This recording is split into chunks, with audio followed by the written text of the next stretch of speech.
just going to give a couple more seconds because I can see that some people are still entering from the waiting room, and then we will kick off.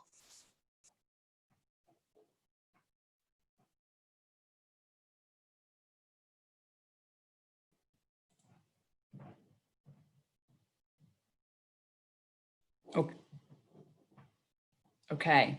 Well, thanks everyone for joining us. I'm glad that you can make it to today's Enhancing Practice event.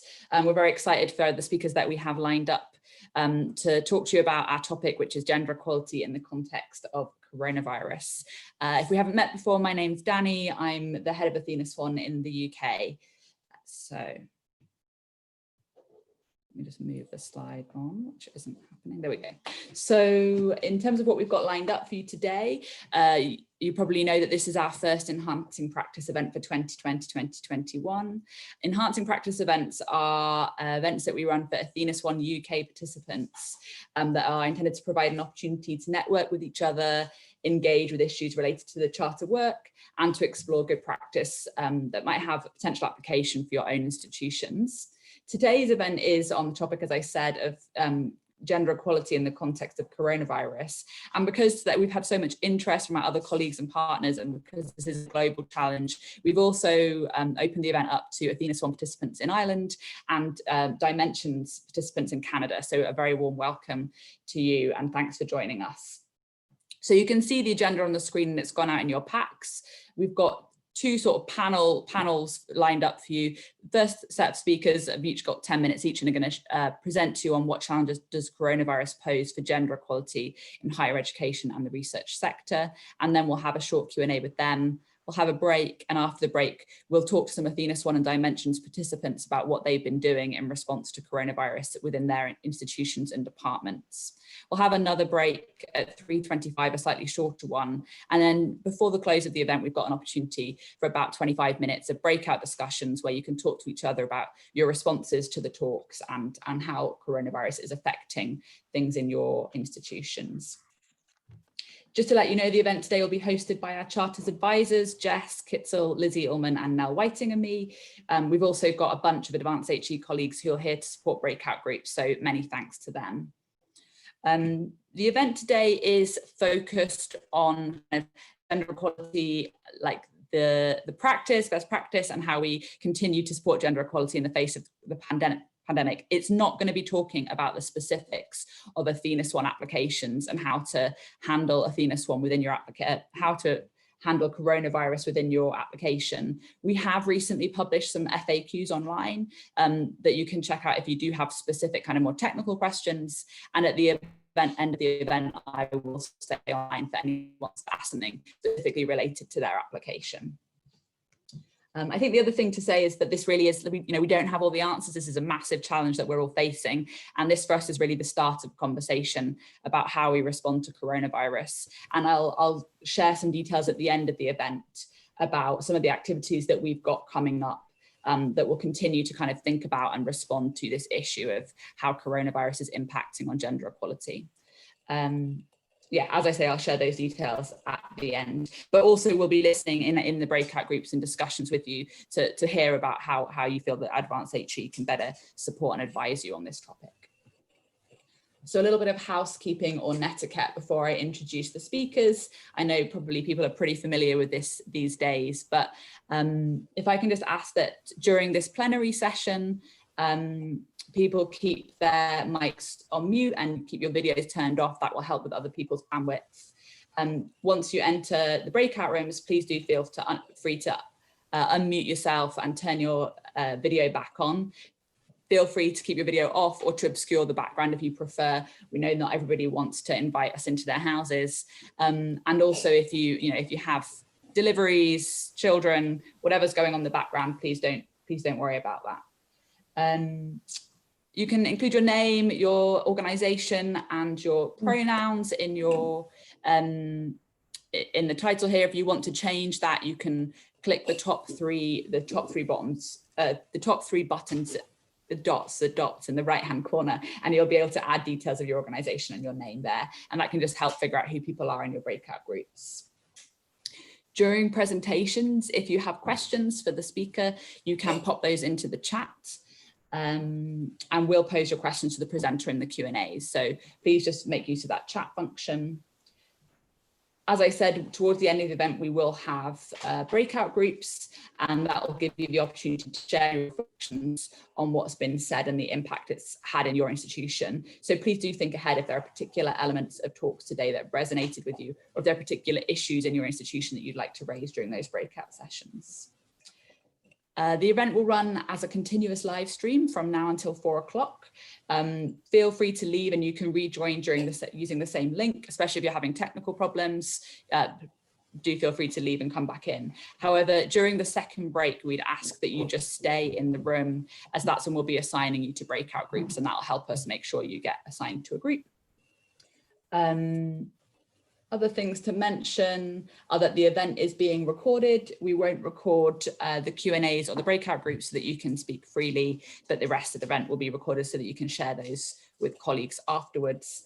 And if you have any technical issues throughout the event, Jack Laughlin from Advanced HE is online, and you can private message him using the chat function for any technical help that you need during the event. So without further ado, I'm going to move on to introducing our first speakers. So our first three speakers, we invited them to share their reflections on what challenges coronavirus poses for gender equality in the higher education and research sector, and how should we respond. The first speaker is Dr. Ioana Latu. Ioana is a senior lecturer in social psychology at Queen's University Belfast. Her research focuses on understanding and reducing gender biases in organisational and academic contexts. Her current research, funded by an EPSRC Inclusion Matters grant, seeks to understand and reduce potentially negative attitudes towards gender equality initiatives in STEM fields. Ioana is a SWAN champion in her school, and she teaches psychology of gender at the undergraduate level. So welcome, Ioana, and I will pass over to you. And I'm going to unmute. Hopefully you can hear me now. Thanks for the introduction and for the invitation. I'm going to start sharing my screen now. Hopefully you can see it okay. So thank you so much. Thanks for inviting me to this event. It's really an honor to be invited, and I look forward to hearing what the other panelists are going to say, and also the discussions that we'll have. So as it happens, I'm a social psychologist, so I've been really interested in understanding the gendered effect of the pandemic, and I have started conducting some research in this area, which I will talk about later on. It's still ongoing, but I'm happy to talk a little bit about it. So I want to start answering this question. I've been very literal in my answers to this question. What challenges does coronavirus pose for gender equality in higher education, by focusing on a principle which has been supported by data in many fields. And this principle is that crises generally deepen existing inequalities. So if there's an existing disparity, whether it's economical, health-related, jobs, pay, a crisis such as a global health crisis like this one, or an economic crisis, is generally likely to deepen this inequality, to enlarge the existing gap. And this is not only about gender, okay, but about also racial and ethnic inequalities, class inequalities, and so on. And in fact, I need to mention early on that I will talk mostly about gender inequalities and differences between men and women, because that's where the research is at right now. But other types of inequalities are especially important to consider, as we know intersectionality plays such an important role. So now, if a pandemic is likely to deepen inequalities, what were the inequalities before the pandemic? Well, even before the pandemic, the division of household work was largely imbalanced, with women conducting more domestic chores, contributing more to childcare compared to men. And this pattern holds even among women who earn more than their partners. And this earned housework the name of the second shift. So what happened to the second shift during the pandemic, when most of the work started being from home? Okay, hopefully I'm advancing right here. Okay, so what research suggests is that it did deepen those inequalities. For example, one of the studies shows that fathers are more involved than they were before the pandemic, but mothers are still shouldering most of the housework and childcare, and the responsibilities increased during the pandemic. And this pattern, this gender imbalance, has been found across a number of countries: the UK, Germany, the US. although it's probably likely to be in other places too. This is just where the research is.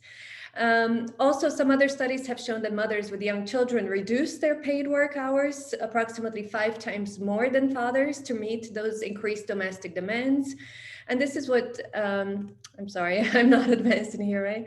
And this is what I find very interesting is that mothers were significantly more likely to spend their work simultaneously, their working hours simultaneously trying to perform also household and caregiving responsibilities, combining almost half of their paid work time with care and household duties.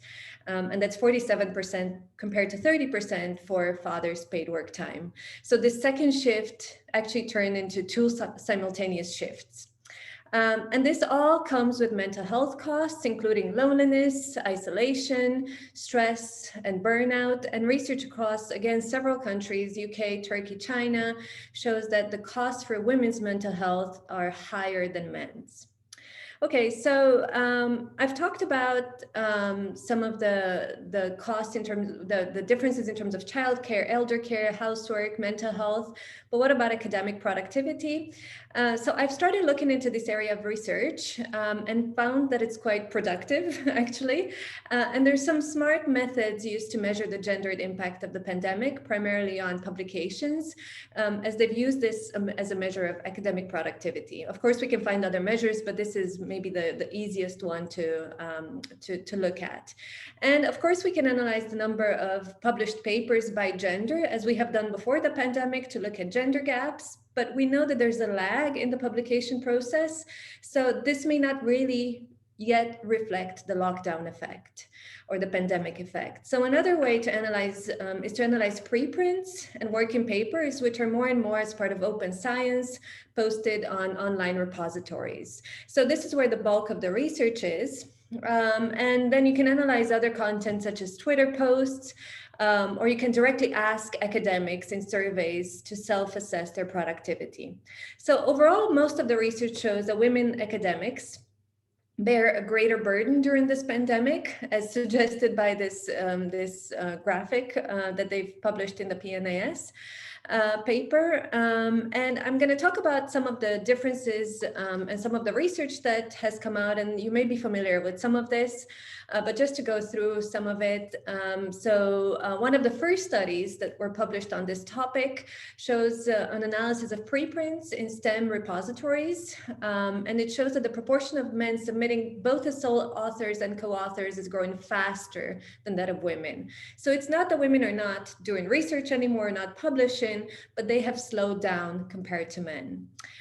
Interestingly, another preprint analysis shows that these reductions are greater for women first authors compared to women last authors. And we know that usually in most fields, last authorship suggests senior status, whereas first authorship is usually junior academics. So what this is suggesting is that the pandemic may disproportionately affect women in the early stages of their careers. Another good paper looks at 10 weeks post-lockdown in 18 social science disciplines and finds that although the total research productivity increased by 35%, female academics' productivity dropped by 13.9% relative to that of male academics.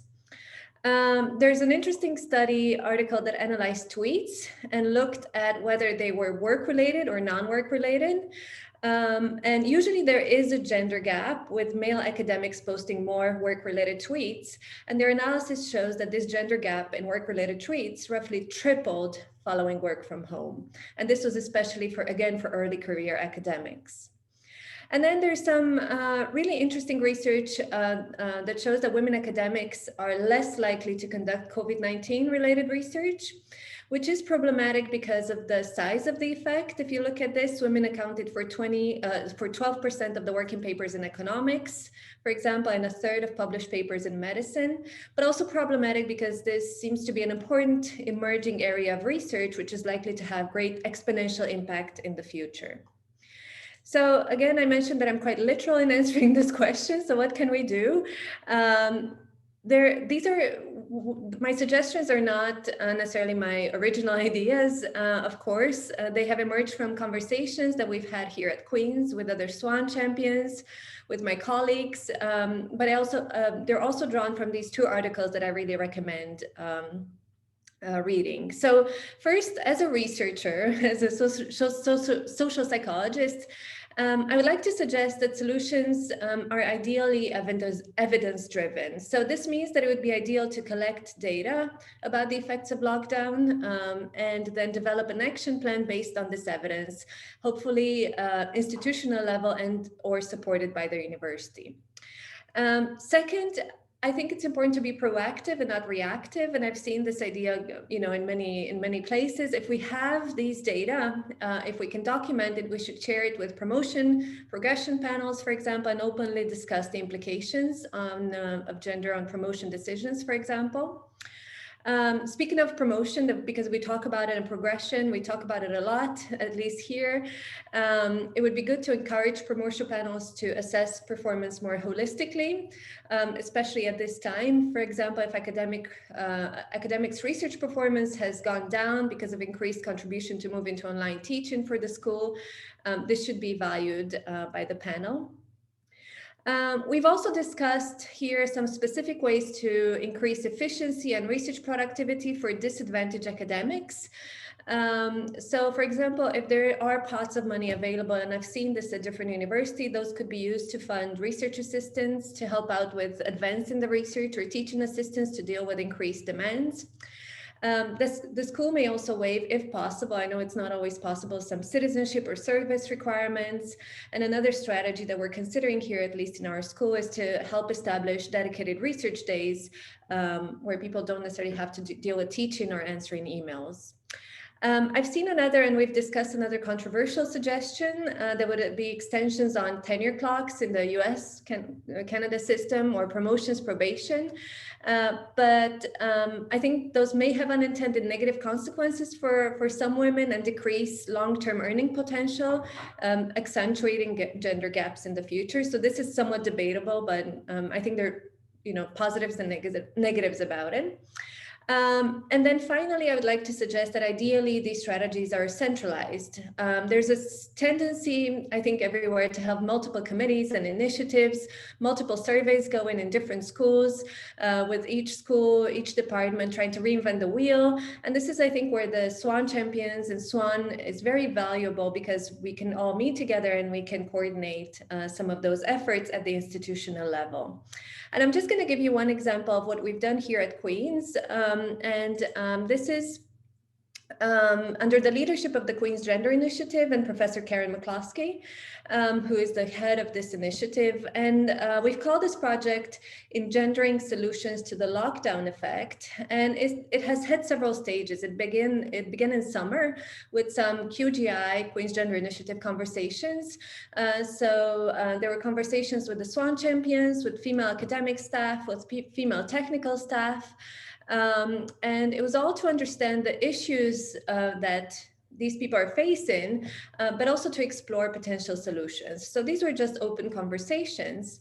And then now we're in the second stage of this project, where we have designed a survey for all Queen's staff. And this is both academic and professional services staff. And human resources got involved in terms of supporting us with this. And we've gotten responses from around 1,500 staff members so far. And our goal was to answer 4 main questions that would put together, all of those factors that I mentioned. So we wanted to see if the pandemic has caused a gender impact on our workload and productivity, particularly for academic staff. But at the same time, we wanted to see what the lived experience was for academics. For example, increased housework, caring responsibilities, work-family conflict, burnout, career motivation. So we want to put all of these together and look at the bigger picture.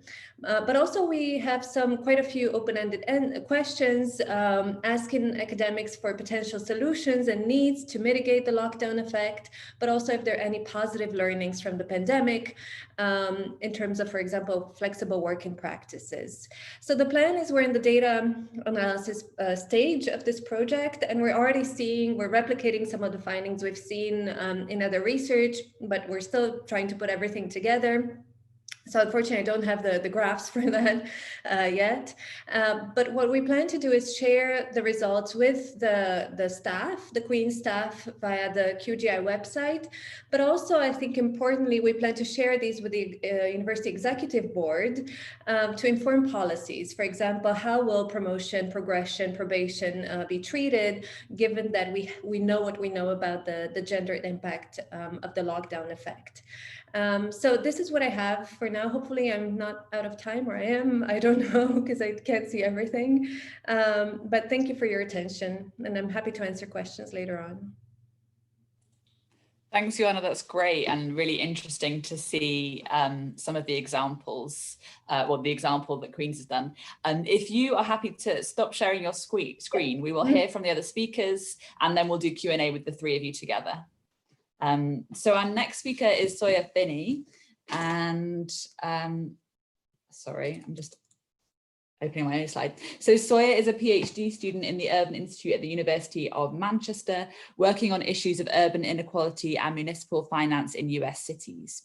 They previously worked as a researcher for the Canadian Labour Congress and as a policy analyst for the Government of Canada before starting their PhD. During their time as a graduate student in both Canada and the UK, they have worked on numerous campaigns to support trans students and staff in higher education. And Soya wrote a great piece for the Gender and Feminist Research Group about barriers for transgender and gender non-conforming students during COVID-19, which is what prompted us to reach out to them today and invite them to speak. So welcome, Soya, over to you. Hey, thank you, Denny, for the introduction. Am I able to share my screen now? Has it? Yeah, I think you can just go ahead and share rather than us give you a request. Okay, great. So I'm just going to, just give me 1 second.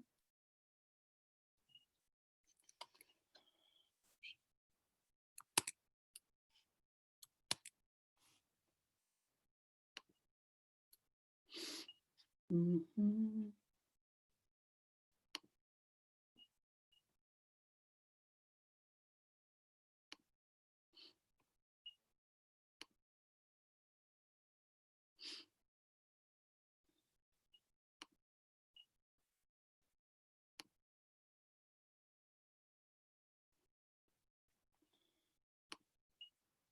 Sorry, I'm just trying to find the option where it's just sharing, where I'm just sharing partially my screen, but for some reason now it's a different layout. So I'm trying to just find where it is.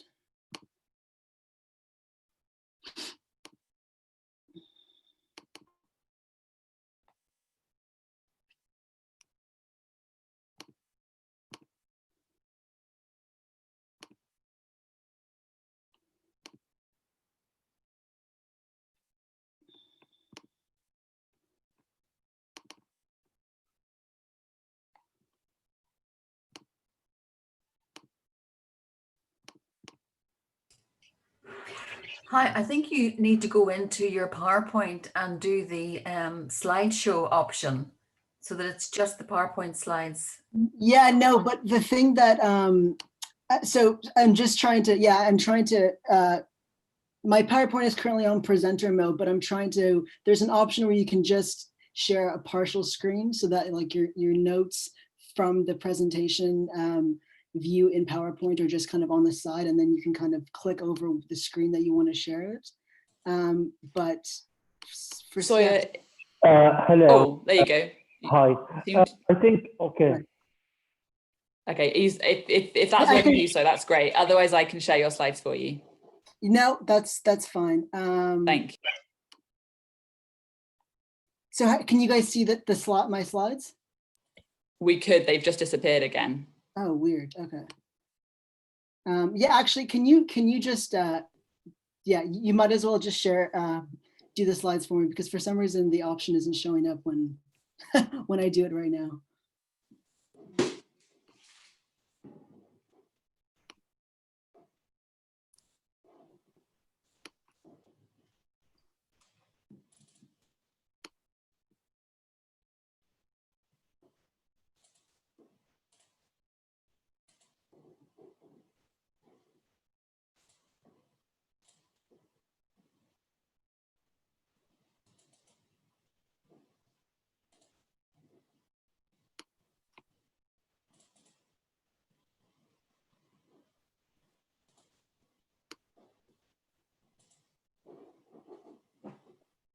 Apologies, everyone. My computer's just taking a second to open the presentation, and then I will share them slides with you. I've got them open if you want, Danny. I think I'm there, Jess, but thank you. Okay, no worries. There we go. Great, awesome. Thanks so much, Danny.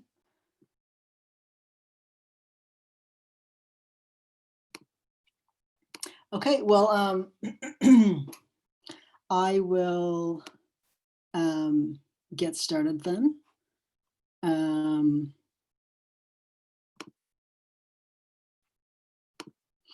So yeah, hi everyone. First, thank you to Danny and others who sort of helped organize this event. I'm excited to participate in this important conversation about strides towards gender equality and some of the gender impacts of COVID in higher education. And so my presentation will center trans and gender nonconforming people in the debates around gender equality in higher education, as well as outline some of the impacts COVID has had on trans and gender nonconforming staff and students, particularly in the UK context. Can we just go to the second slide?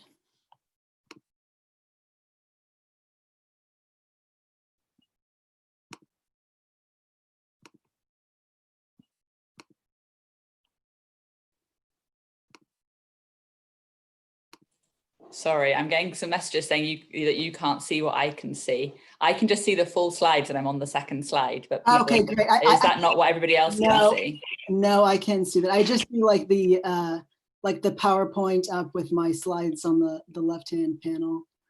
And now it's on the second slide, yeah. But it's minimized, so it's not like the entire screen. How about now? Yeah, that's fine, but I think you need to go exactly. Great, that's perfect. Thanks, Yeah, Dan. that's perfect now. Perfect. Well done, Danny.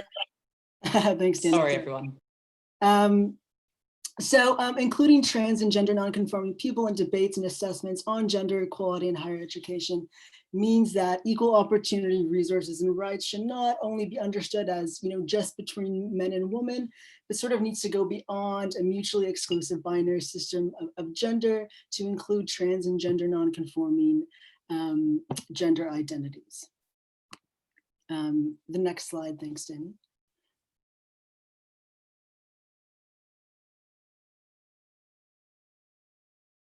So what is the gender binary? The gender binary is a cultural and social construct or belief that there are only two distinct and mutually exclusive genders, man and woman. And this belief is sort of upheld by a system of power that works through particular gender expectations, gender roles, and gender divisions of labor, which also impacts men and women. So what is regarded as kind of masculine and feminine is not necessarily set in stone, and this actually shifts across time, culture, and space. Historically, the gender binary has been proved as originating from Western societies during colonialism. And indigenous people and people outside of the Western world have long existed outside of the gender binary, such as two-spirit people among American Indians, Harajas, known as the third gender in South Asia, and these are just to name a few. So how has COVID-19 impacted trans people? For obvious reasons, being that the pandemic is still new and is still ongoing, there hasn't been much research on how COVID has impacted trans and gender nonconforming people. However, there has been, a few media investigations on this, as well as some policy reports in the UK conducted by the LGBT Foundation, which is based on a community online survey and their service user data. And these findings indicate that the main COVID-19 impacts on trans individuals include healthcare, such as mental health and gender affirming services, as well as housing and community belonging. So for the next bit of this presentation, I'll kind of talk about each of one of those impacts, and then I'll kind of go into potential, how this impacts, students, and then also some concrete ways in which higher education can sort of try and mitigate some of these impacts. So with COVID-19, most healthcare providers either canceled or indefinitely postponed gender-related surgeries, which they've classified as sort of non-necessary, including gender-affirming surgeries such as mastectomies. And this reclassification of trans surgeries can be traced back to kind of the idea that these procedures are based on a desire for aesthetic change, as opposed to life-saving, and therefore non-essential. In addition, UK gender identity clinics have suspended face-to-face appointments, put freezes on wait lists, and stopped accepting new referrals. And so if anyone who doesn't know, gender identity clinics, if you want to go on hormones in the UK, you have to get referred by your GP to these gender identity clinics. And so some of the empirical data that has been collected on the COVID impacts on the trans community states that 61% of respondents stated that they were unable or worried that they would not be able to access hormones in the UK due to COVID-19. Being unable to access gender-affirming care can pose significant mental health challenges for those who are forced to pause their hormone therapy or forced to reschedule these long-awaited gender-affirming surgeries. Mental health, access to mental health poses more challenges for trans people than for cis people, partly due to health practitioners' lack of knowledge and lack of experience with trans-related mental health issues. According to a survey conducted by the LGBT Foundation between April and May 2020, trans people found it challenging to access needed specialized mental health support from their communities.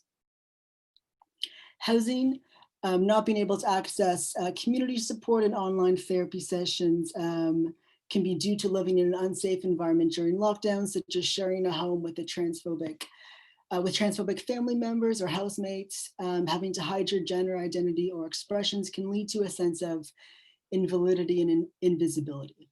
So between March 23rd and April 12th, there was a recorded double increase in calls about transphobia and trans individuals feeling unsafe in the places where they currently are staying. This can lead to, this leads to a higher risk of homelessness. And obviously, for obvious reasons, being homeless during COVID means, trans and gender non-conforming people are less likely to be able to self-isolate and face difficulties accessing medical care. And then lastly, community belonging. Some research suggests that trans and gender non-conforming individuals are more likely to be affected by wider social contexts, including the visibility and cohesiveness of their respected communities. Trans people in general are more likely to rely on like social infrastructures and communities or a chosen family of close friends and allies to care and for support. And with the introduction, obviously, of physical distancing measures, and the closing of community centers, this means where trans people heavily rely on, this means that trans people are sort of impacted in disproportionate ways. So what is higher education reporting in terms of the, the impacts that COVID has had on trans staff and students? In July of this year, the UKRI did an equalities impact assessment. And firstly, how they sort of defined trans and gender nonconforming students is through their label as a gender reassignment. Obviously, that's problematic, and for many ways, being the one reason being is not all trans people choose to transition or do a gender reassignment. And so by categorizing trans people in that way means that they're, excluding many other students. And so, yeah, so the impact that they claim for trans students is unlikely because many trans and gender nonconforming students scheduled to transition upon the completion of their PhD. And And again, this assumes that trans healthcare is sort of readily made accessible in the UK, and also, transitioning doesn't happen in a vacuum, but happens over a series of many years. And this sort of negates the challenges and lived experiences that trans and gender non-conforming students in higher education are facing during these times. So I really wanted to focus on a lot of attention on the healthcare crisis that transgender students and staff are facing, particularly in the UK, but elsewhere too, to further understand the disproportionate and long-lasting effects of COVID, the long-lasting effect of COVID that trans and gender non-conforming people will have.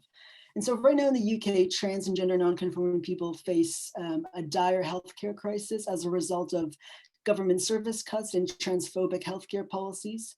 So right now, half of the gender identity clinics have closed down over the last several years, and wait lists are now at 4 years. This has forced many people to go to private healthcare or even the black market to access hormones or gender affirming surgeries.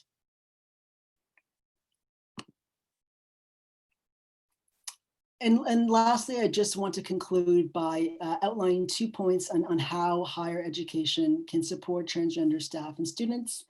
I think firstly, more empirical research is needed to better understand and respond to the socially and spatially uneven lived experiences of trans students during the pandemic, and the specific changes and experiences for trans students along different axes of intersectional inequalities, including ethnicity, class, and age. And this means, consulting trans students and staff so that higher education can respond accordingly. Lastly, to support both financially and also politically the existence of trans students and staff.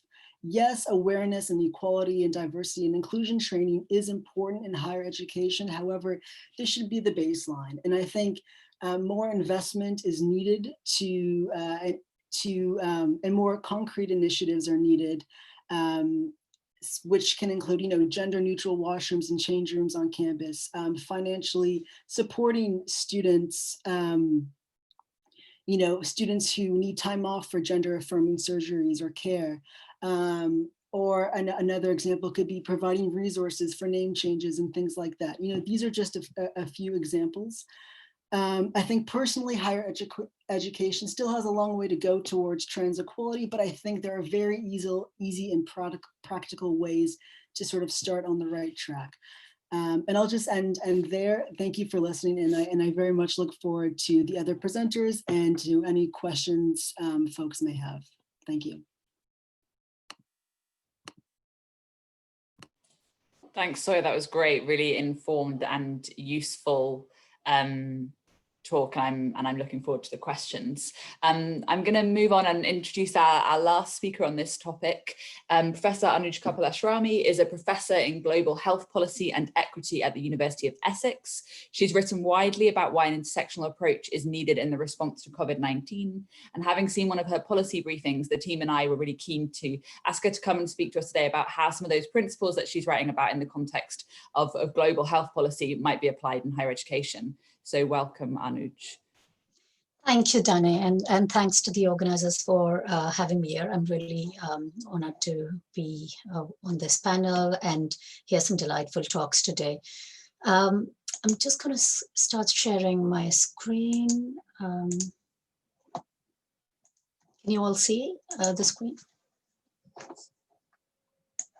Yeah, that looks good to me. Great. It's also good to be the last speaker today, because the previous two very eloquent and excellent speakers have really made my task very easy and have set the context very appropriately for me to kick off. Now, I think a disclaimer is that I'll be talking about, and the pandemic itself presents a crisis, which is an area of a public health crisis, which we write about and research in so many contexts. So that's where I'll start from. to talk about, of course, responding to the question that was put forward, but really not going in depth into the actual ways in which the crisis has impacted, but speaking more about what is the sort of the paradigm that we need to adopt in moving forward to talk about gender equality, but from a wider intersectional perspective.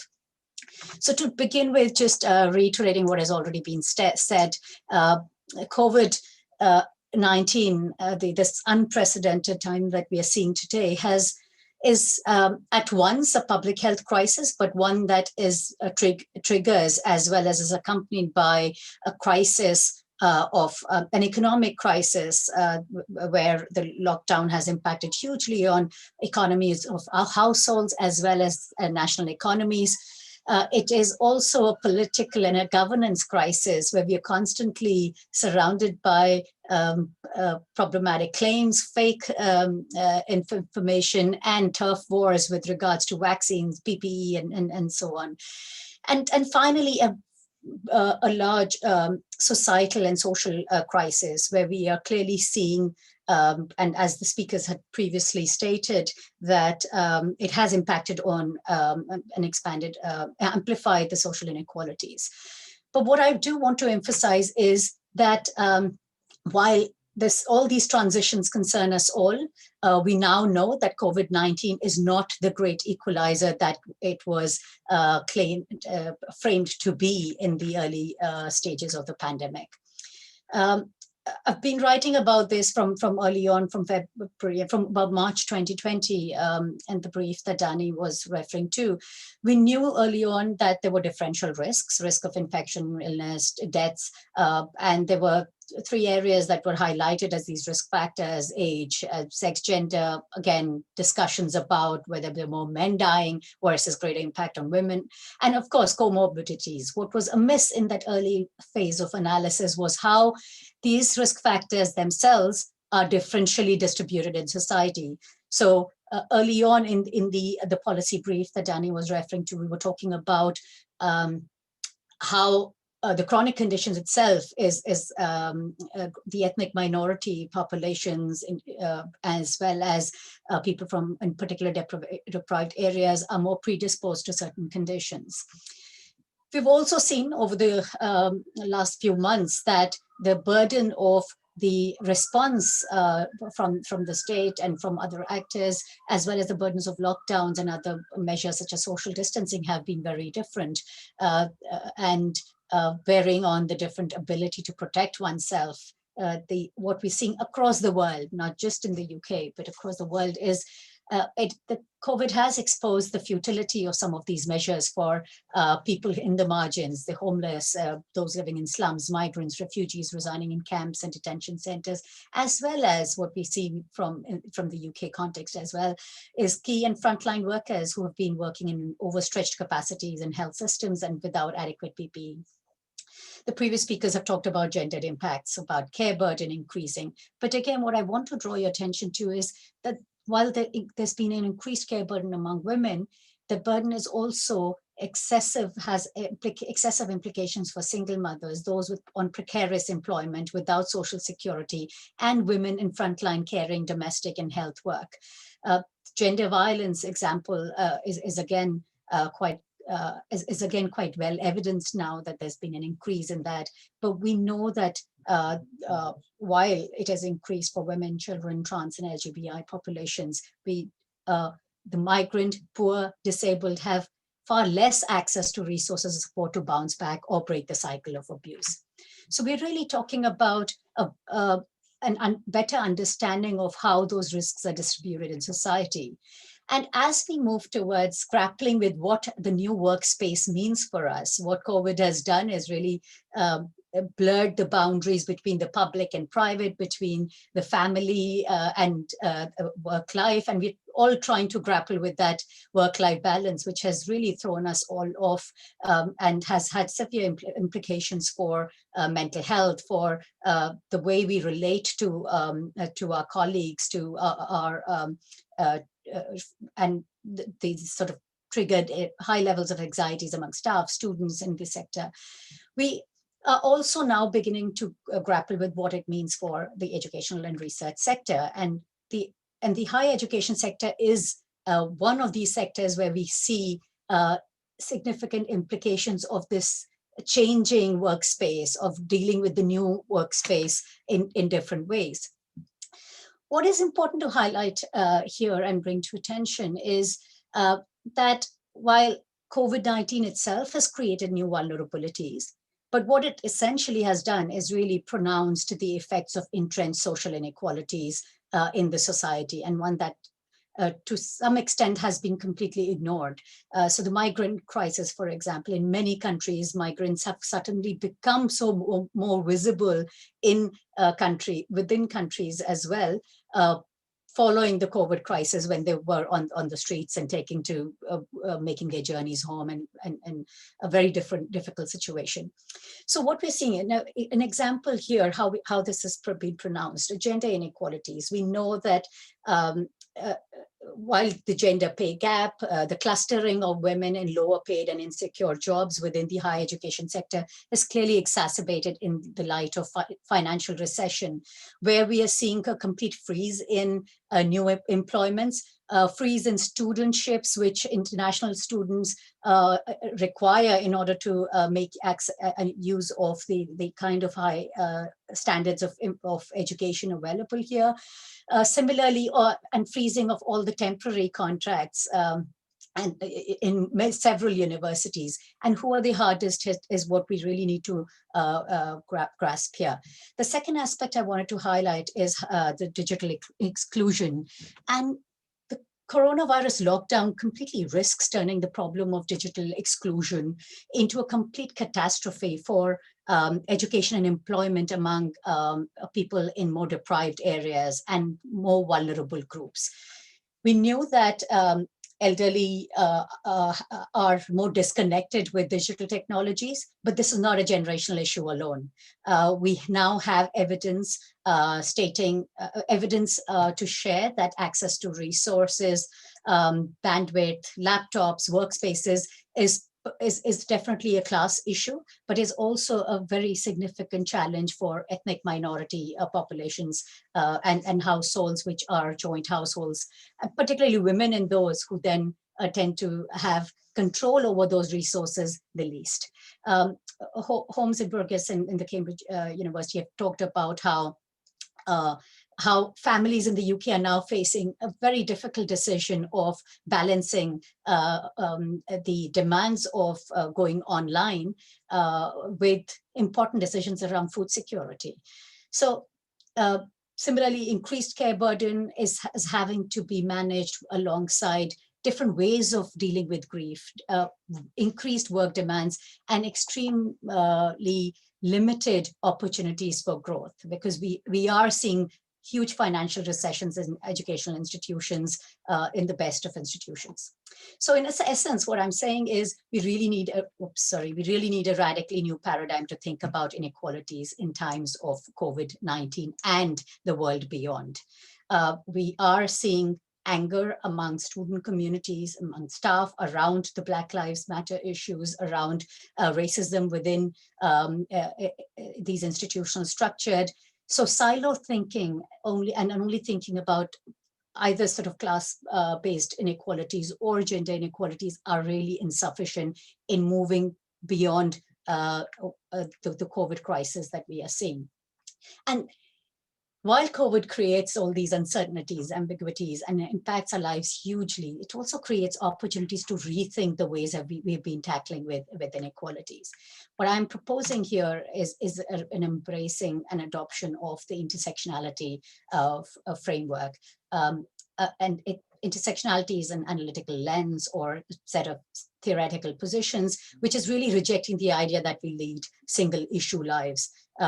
And that our social experiences are shaped by only our singular identities. So intersectionality frame the term initially coined by Crenshaw, but being looked at from various different lenses and dimensions across global north and south way before that, has really asked for human beings has really called to attention that human beings and their experiences are shaped by the interaction of different social locations.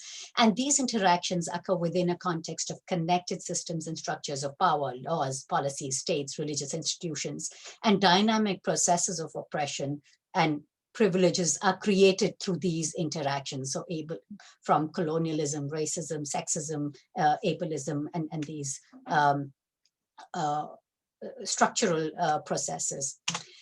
What it offers is really, it rejects a predetermined hierarchy of vulnerable groups and a universal conception of their experiences. So when we talk of advancing gender equality in a post-COVID world, we really need to start thinking about how those gender inequalities are distributed across the other social inequalities that we are experiencing.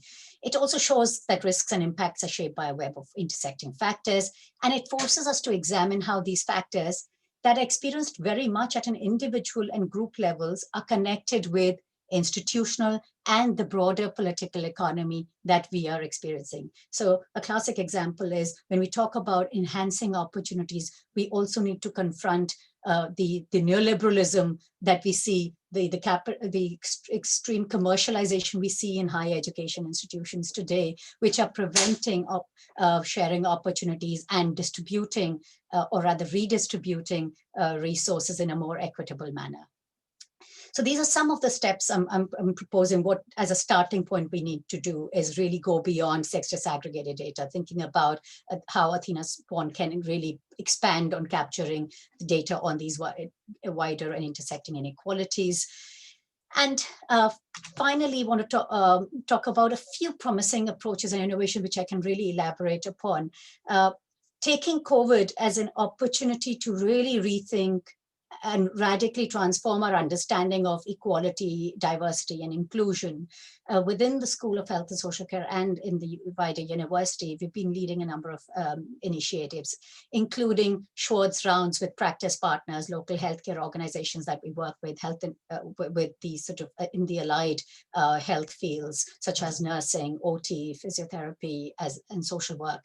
And we've been talking more about the workspace environment, the opportunities that are existing, and the emotional impact of this all. Similarly, there have been well-being and reflection days identified in the school, and staff encouraged to take these in term.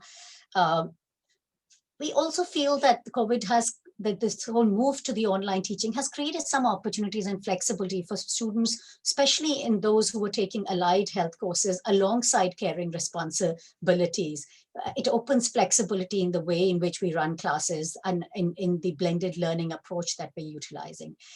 And finally, and the most promising of this, the initiative is really the remarkable leadership that we see among students who want to really talk about equality, talk about racism from that intersectional view. As part of the EDI committee in the school, I'm leading on developing an intersectionality informed framework to tackle racism and embed equality, diversity, and inclusion in teaching and learning within classrooms in the institutional culture that I'll be very happy to share subsequently with. I just want to end with this slide. What we really need is a transformative way to deal with gender equality, and also to strengthen leadership to create an overall inclusive work environment in a post-COVID era. Thank you. Thank you, Anj. That was really, really interesting and insightful. Look, I can see lots of those symbols going up across the screens. So if I can invite Ioana and Sawyer to come to turn their videos back on, and invite you all to put any questions that you have for our speakers into the chat box. And we have about 5 minutes, I think, realistically for questions. Thanks to PowerPoint, we've eaten into a bit of our time. So I'm starting to see some comments coming through. It's so important to take an intersectional approach. We don't fit into a box. Stretch their legs for a moment. We're going to go into the second kind of half of our event today, and we're looking specifically at responses to coronavirus. and what some examples of Athena SWAN participants and colleagues in Canada are doing in their departments, institutions and research institutes. So we're going to have kind of 3 short 5-minute presentations, beginning with Catherine Gator, who is from Wellcome Sanger Institute. Catherine is the Equality, Diversity and Inclusion Programme Manager at Wellcome Sanger. She has a background in materials science and project management and leads the EDI programmes, including Athena SWAN. So I will just put your slides on now, Catherine, if you want to turn on your video. Thank you. And then I can share those with you. Okay. Perfect. And if you just say kind of next slide when you want me to move on to the next one. Sure, no problem.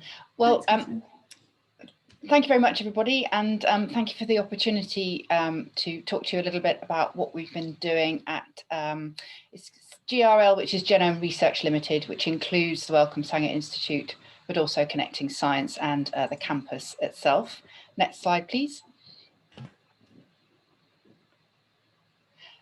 So we looked at what we've been doing from kind of 2 approaches.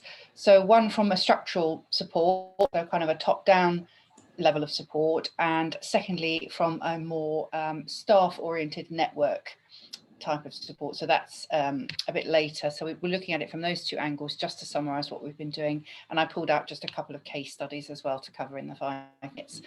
So in terms of structural support, this isn't an exhaustive list, but one of the areas we looked at was pay review and appraisal. So we wanted to recognise that, you know, same storm, different boat.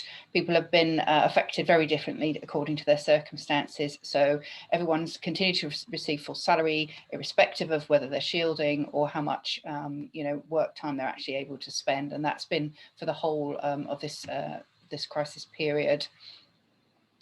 But there will be a fixed pay rise and some exceptional non-consolidated bonuses. We've got flexibility around annual leave, working from overseas if you need to.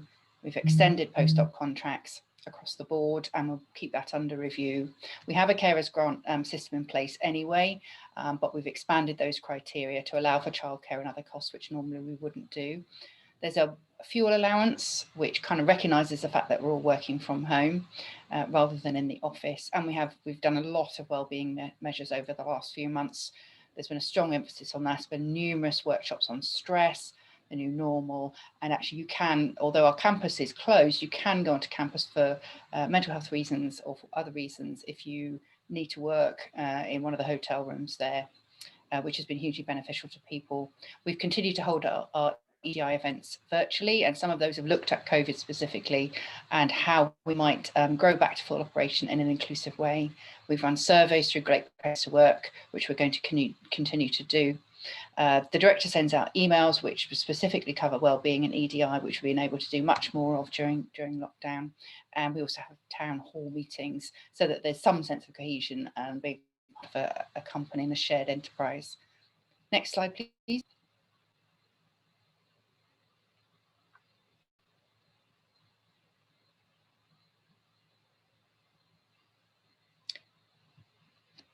Is that changing?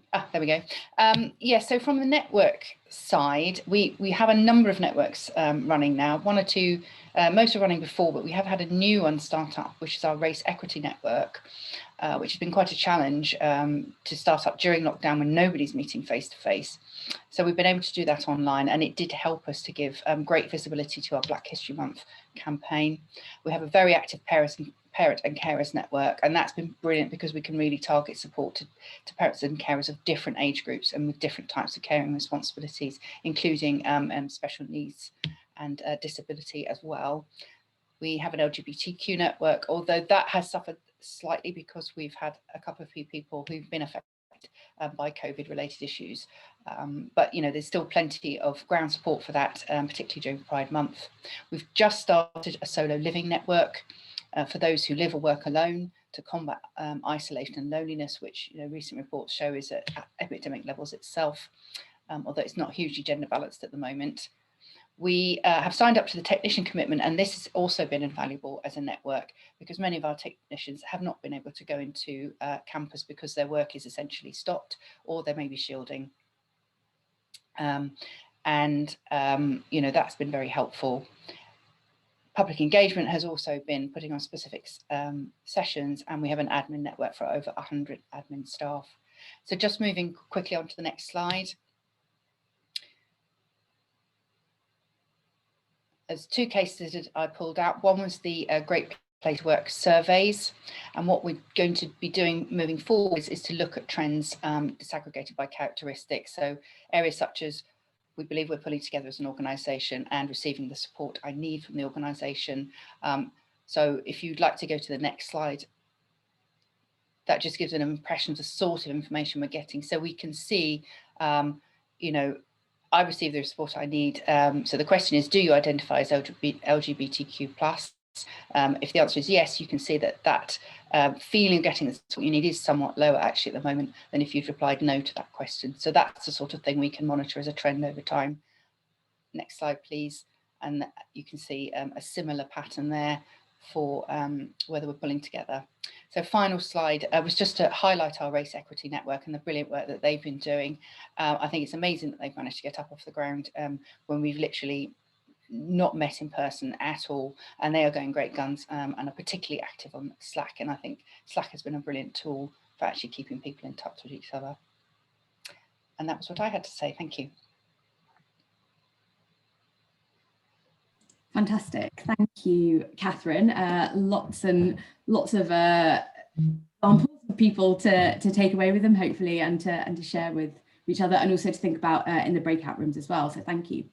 We're going to move on to our next speaker, who is Sarah Mole. And bear with me 1 moment. So Sarah is a professor and UCL Provost Envoy for Gender Equality.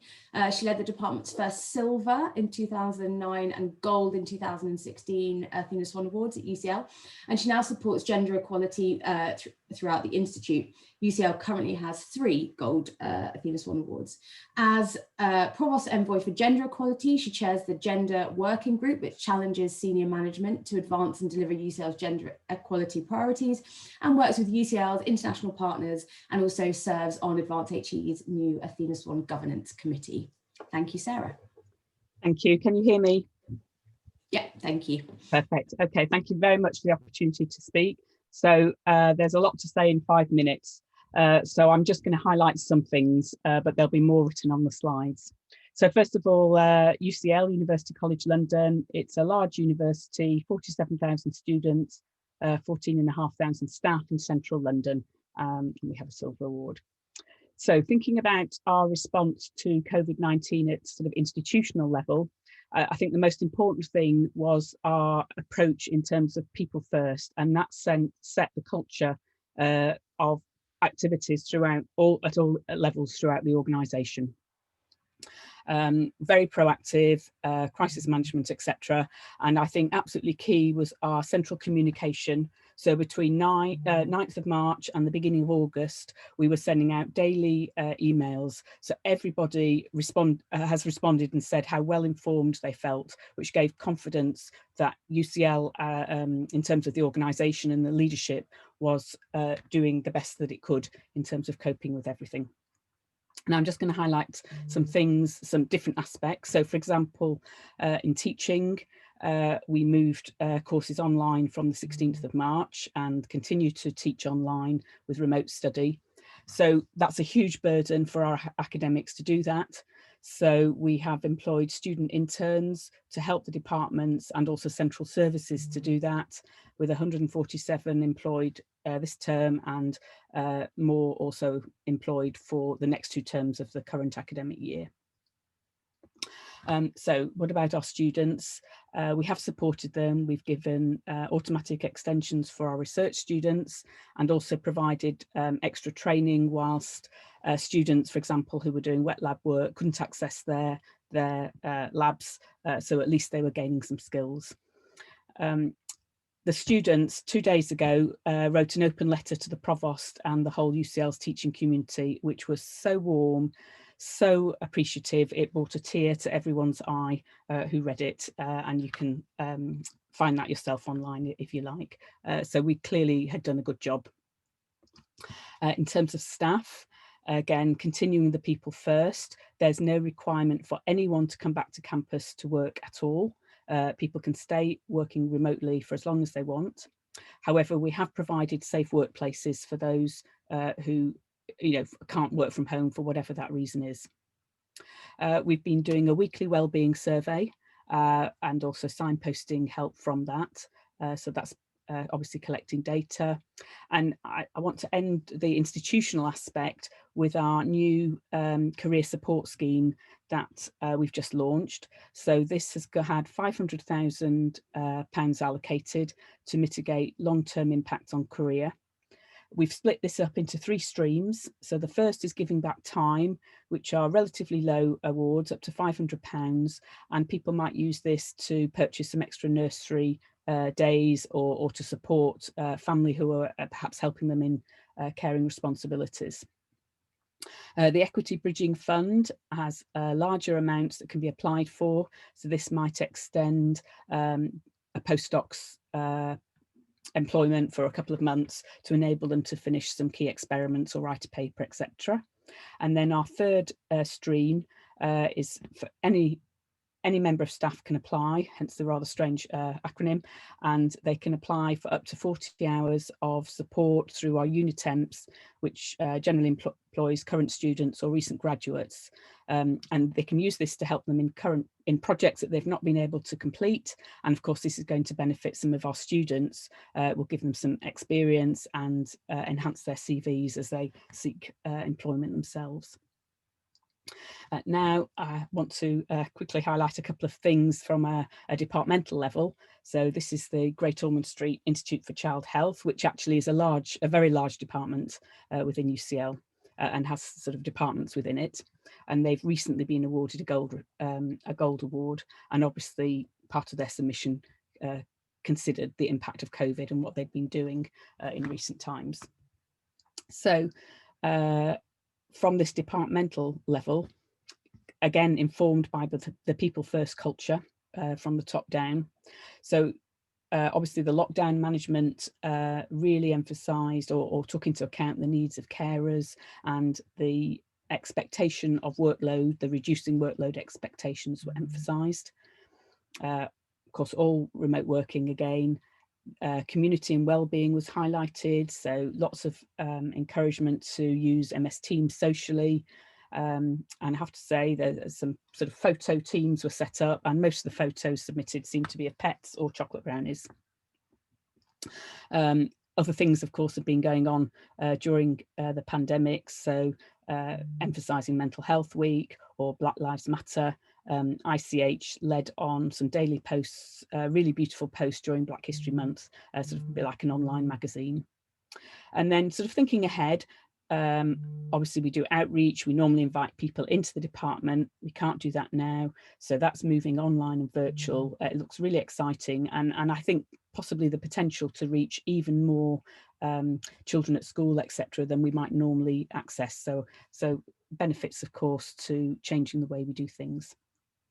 And then just to close, in terms of the action plan of the recent submission, in our priority actions, we included thinking about the impact of COVID-19 to mitigate disparities for students and for staff, obviously thinking about the impact of gender, caring, disadvantaged backgrounds. And so obviously we'll be monitoring that and responding to that as we go forward. So thank you very much for listening. That really was a very fast summary of just a few aspects of what we've been doing. Thank you so much, Sarah. Absolutely whistle-stop tour, I think, having seen the huge breadth of work that's going on both at UCL and also within your kind of department within UCL. So thank you so much for that. I'm going to move on quickly to introduce Dr. Mary Louise Noche, joining us from Canada. She is the Director of Research and EDI Initiatives at Sheridan College, and she leads the college's participation in the National Dimensions pilot. And I think she'll say a little bit more about that. Prior to serving in this role, she was the Associate Dean within the Faculty of Applied Health and Community Studies and brings 15 years of higher education experience to the work of at EDI. So Mary Louise, I will just share your notes here. And then,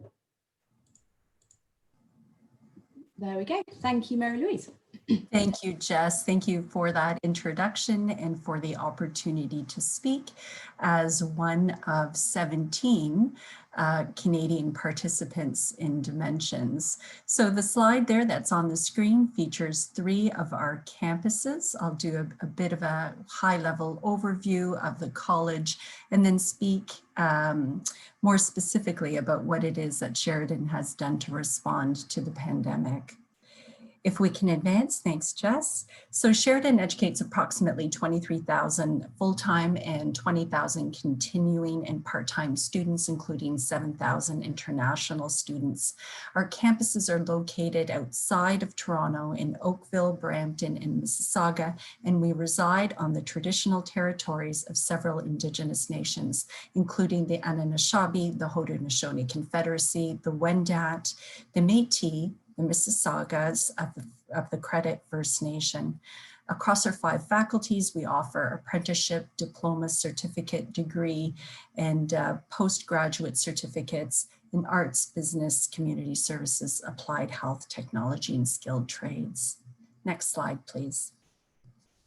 So Sheridan has responded to the pandemic by offering 80% of its programming online. The college has resumed safe on-campus instructional delivery in a select number of programs. In recognition that both students and faculty need support pivoting to the online environment, Sheridan launched Start Well and Learn Well, a series of online modules and supports and resources to help the community thrive online. Learn Well consists of virtual supports embedded in more than 120 core courses throughout Sheridan's programs and align emergent student needs with such things as peer tutoring, mentoring, counseling, and advising. Teach Well programming is designed for Sheridan faculty as a comprehensive series of centralized resources that aim to inspire innovative, inclusive, and accessible approaches to online learning. Recognizing the significant impact that the pandemic has had on student well-being and mental health specifically, Sheridan launched a student well-being outreach initiative. This was led by our colleagues in student advisement, but it was also facilitated by staff in our Center for Indigenous Learning and Support in Information Technology and External Relations. Staff have been connecting one-on-one with students to check in around their well-being, increase awareness for support services, and facilitate referrals to resources where necessary. The initiative so far has reached out to approximately 11,500 students by phone and connected successfully with over 5,400 students. And much like the themes that were picked up by our earlier panelists, students are sharing with us stories of financial hardship and food insecurity, tenuous or precarious housing. There's been a challenge of multiple roles in shifting caregiving responsibilities. Sorry, just saying I see the time there, a minute left. Is that accurate? Okay. I'm afraid so, sorry. Okay. And then to that, then what I'll add is those themes actually helped our Office of Inclusive Communities to launch a webinar series to better understand the differential impacts of the pandemic as experienced by members of the Sheridan community, and to find ways to explore how we can engage in intentional inclusivity and equity practices to reduce those disparities and mitigate impacts for our most marginalized of students and support the success of all learners. We held a number of webinars on a range of topics, including Indigenous learner needs, safety planning, sexual violence, intimate partner violence, wellness and self-care, and the pandemic. In the spring of this year, we launched a COVID-focused employee survey that was designed to better understand employees' lived experience in the midst of living through the pandemic. And we will relaunch a survey later this month to follow up on those results. And then lastly, seeing as time is of the essence, I just also wanted to introduce that Sheridan has partnered with our provincial government under the hashtag Sheridan Helps as a way to galvanize and rally supports amongst our community and industry, particularly as it relates to the donation and production of personal protective equipment. And lastly, Sheridan has engaged in providing assistance to learners through emergency bursaries. And I'll just close by saying, I think what's been really key for the institution at this time is responding and cultivating an ethic of community and care. Thank you. Thank you so much, Sarah Louise. Again, huge breadth and wealth of initiatives. And also, I think kind of all of the presentations seem to really show that there's huge kind of motivation, enthusiasm and support around a lot of this work, which is actually incredibly pleasing to see. We are going to have to, due to time and the kind of time pressures and the work that we want you to do in your breakout rooms and have a chance to kind of network in smaller groups. And we're going to move straight on to the breakout rooms, I'm afraid. So if you do have any kind of Q&As, please, I hope that our presenters will be happy to answer any questions in those breakout rooms. They might want to elaborate on some of the initiatives that they've suggested, but also there'll be opportunities to kind of feedback some questions if you have for us that we can follow up with later as well. So I'm going to hand over to my colleague Lizzie, who's going to talk you through the kind of facilitation of the breakout rooms. Thank you.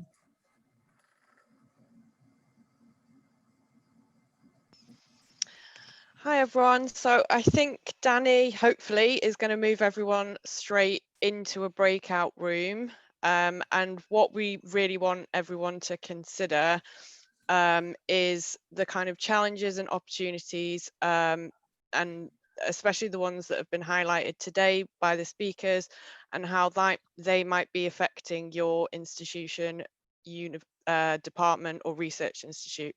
And there will be somebody from Advanced HE in each of the breakout spaces. So hopefully Danny will seamlessly move us into them now. Really, I just brought people back to say thank you and let you know a few final like notices, just a bit like church notices, things that are going on over the next few months. And as I said at the beginning, we're aware that we haven't, managed to solve the impact of coronavirus in this 2-hour session. And we have got other events and activities that are going on across Advanced HE to look at the impact of gender equality the impact of coronavirus on gender equality. So in particular, in February, our member benefits in February are focused on gender equality. We currently have a survey that's open to staff and students that's linked here that we'd ask you to complete and to circulate and share with people in your universities and institutions on the staff experience of COVID-19 and remote working. During February, we'll also be focusing, as I said, on events and activities around this topic. There'll be a roundtable for sector agencies to explore how we can build back better and identifying existing effective practice. And our Women in HE conference will take place virtually on the 25th of February and focus on this theme. I just wanted to note as well that there are some specific activities on this topic for research institutes. So if you're in a research institute, I think don't fill in the first survey, but fill in the survey on this second slide. And we're also holding focus groups on the 24th of November that you can access through that link for research institute staff. Please do continue the conversation as well on our Advanced HE Connect groups, which are open to all members of Advanced HE and where you can continue to talk about this conversation. As I said, I will stay online if you have any specific questions around how this relates to the Athena SWAN applications. If there are any specific questions on on the Athena SWAN application. Sorry, I'm seeing all the chat messages and getting distracted. I'm clearly not that very smooth with Zoom still. So thank you very much. I wanted to say a big thank you to all our speakers for the time they've taken and the insights they've shared. They've certainly given me a lot to think about, and I hope you're able to continue reflecting on what they've said, and we're able to reflect on that in the breakout groups. Thank you to our breakout group facilitators for giving up their time this afternoon. And thank you finally to all of you for coming and for joining us. I know it's been a challenging term for everyone, and I certainly get a lot from these sorts of events and engaging with you, and so thank you for your time. So that's everything from us today. Yeah, I'm going to stay online so the event won't close, but you're free to leave if you don't have any specific questions that you'd like to talk to us about. Thanks.